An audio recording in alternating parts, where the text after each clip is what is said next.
సర్పంచ్లకు పెండింగ్ బిల్లులు మంజూరు చేశామంటూ రాష్ట్ర ప్రభుత్వం చేసిన ప్రకటన పూర్తిగా అవాస్తవమని తెలంగాణ సర్పంచ్ల సంఘం జేఏసీ రాష్ట్ర అధ్యక్షులు సూర్వి యాదయ్య గౌడ్ అన్నారు. సర్పంచ్ల పెండింగ్ బిల్లులను గ్రామాలలో అభివృద్ధి పనులు చేసిన సర్పంచ్ల పెండింగ్ బిల్లులను గ్రామాలలో అభివృద్ధి పనులు చేసిన సర్పంచ్ల పెండింగ్ బిల్లులను గ్రామాలలో అభివృద్ధి పనులు చేసిన సర్పంచ్ల పెండింగ్ బిల్లులను ఎస్ఎఫ్సి నిధులను సర్పంచుల అభివృద్ధి పనులు చేసిన ఎస్ఎఫ్సి నిధులను మహాత్మా గాంధీ జాతీయ ఉపాధి హామీ పథకం కింద చేసిన పనుల బిల్లులు సర్పంచులు చేసిన పెండింగ్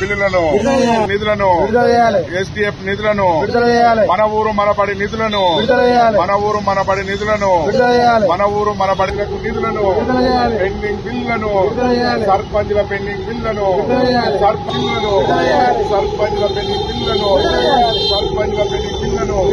ఎస్ఎఫ్సి నిధులను సర్పంచుల పెండింగ్ బిల్లులను గ్రామ సర్పంచులు అభివృద్ధి పనులు చేసిన పెండింగ్ బిల్లులను ఎస్ఎఫ్సి నిధులను గ్రామాలలో అభివృద్ధి పనులు చేసిన సర్పంచుల